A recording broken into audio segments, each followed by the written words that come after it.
नमस्कार साथियों, MD law classes में आपका स्वागत है। मैं अश्विनी कुमार आज आपको संस्कृत के 22 उपसर्ग कैसे याद करें इसके बारे में बात करेंगे।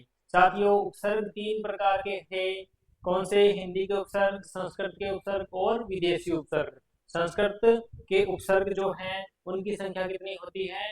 22। और साथियों, उपसर्ग होता क्या है हम भली भांति जानते हैं। वे शब्दांश जो किसी शब्द के आगे लगते हैं, वे शब्दांश, ये उपसर्ग क्या कहलाते हैं? शब्दांश होते हैं। वे शब्दांश जो किसी शब्द के आगे लगकर उनके अर्थ को बदल भी सकते हैं, अर्थ में प्रधानता ला देते हैं, वो सारे शब्द क्या कहलाते हैं? उपसर्ग कहलाते हैं। आगे वाले जो पीछे लगते हैं, वे शब्दांश जो पीछे लगते हैं वो प्रत्यय कहलाते हैं। साथियों, संस्कृत के उपसर्ग 22 हैं। कितने हैं साथियों? 22 हैं।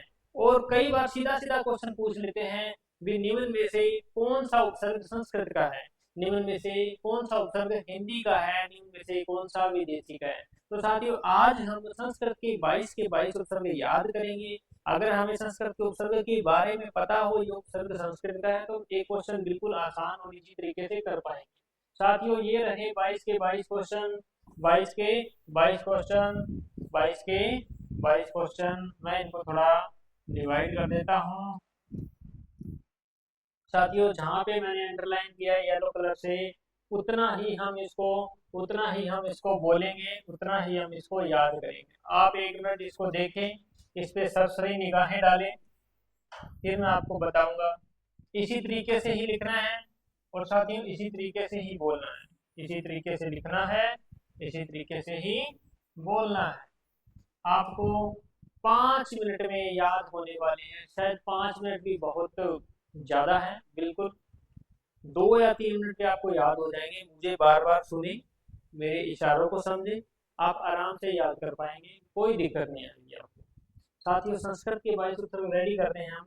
अति, अधि, अपि, अभि। मैंने क्या बोला साथियों? अति, अधि, अपि, अभि। आप जहां भी बैठे हैं बुक लेके, नोटबुक लेके आपको साथ साथ बोलना है। जैसे कि आप क्लास में बैठे वैसे वैसे बोलें और एनर्जी के साथ याद करने की कोशिश करें। अति, अधि, अपि, अभि। क्या है साथियों? अति, अधि, अपि, अभि। आ, अव, अप, अनु। क्या है? आ, अव, अप, अनु। इन सभी को एक साथ बोलते हैं। अति, अधि, अपि, अभि। आ, अव, अप, अनु। बिल्कुल इजी है। अति, अधि, अपि, अभि। आ, अव, अप, अनु। अति, अधि, अपि, अभि। आ, अव, अप, अनु। नी, निर, निस, दुर, दुस। नी, निर, निस, दुर, दुस। अति, अधि, अपि, अभि। आ, अव, अप, अनु।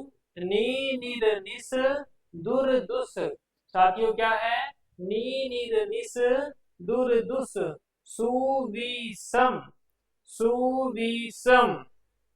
साथियों, अब हम बिना देखे याद करने की कोशिश करते हैं। आप मेरे साथ साथ रिपीट करें। एक बार इसको सरसरी निगाहों से देखें। सुविषम तक क्या है? सुविषम तक करने की कोशिश करें। एक बार आप देखें सुविषम तक। अति, अधि, अपि, अभि। आ, अव, अप, अनु। नी, निर, निस, दुर, दुस। सुविषम। क्या है? सुविषम। साथियों, यहाँ पे क्या लिखा था? अति, अधि, अपि, अभि। ये 4 लिखे थे यहाँ पे। अति, अधि, अपि, अभि। आ, अव, अप, अनु। आ, अव, अप, अनु। नी, निर, निस, दुर, दुस। नी, निर, निस, दुर, दुस। सुविषम, सुविषम। साथियों, वापिस से देखें, ये ऐसे के सेम लिखे हैं। अति, अधि, अपि, अभि। आ, अव, अप, अनु। नी, निर, निस, दुर, दुस। सुविषम। आगे क्या है साथियों? प्र, प्रति, परा, परि। प्र, प्रति, परा, परि। उत, उद, उप। उत, उद, उप। कंटिन्यूटी से बोलते हैं। प्र, प्रति, परा, परि। उत, उद, उप। साथियों, ये बिल्कुल सिंपल थे संस्कृत के 22 उपसर्ग। इसको बार बार इसी रिपीटेशन में बोलें, इसी सीक्वेंस में आप लिखने की कोशिश करें और इसी सीक्वेंस में याद करने की कोशिश करें। एक बार मैं बिना देखे आपके सामने रिपीट करता हूं और आप भी मुझे फॉलो करें, मुझे सुने और वैसे ही आप बोलें। अति, अधि, अपि, अभि। आ, अव, अप, अनु। अति, अधि, अपि, अभि। आ, अव, अप, अनु। नी, निर, निस, दुर्दुस, नी निर निस, दुर्दुस, सुविषम, सुविषम, प्रप्रति परापरी, प्रप्रति परापरी, उत उद उप, उत उद उप, अति अधि अपि अभि, आ अब अपनु, नी निर निस, दुर्दुस, सुविषम, प्रप्रति परापरी, उत उद उप। आप बोलोगे तो इसी तरीके मेरे तरीके से आप याद कर पाओगे और जल्दी याद होगा आपको। और उम्मीद है साथियों आपको मेरी क्लास अच्छी लगी होगी। मिलते हैं नेक्स्ट वीडियो में इसी प्रकार से। आपका प्यार और आपका मान सम्मान मेरे साथ यूं ही रहे। धन्यवाद। जय हिंद, जय भारत।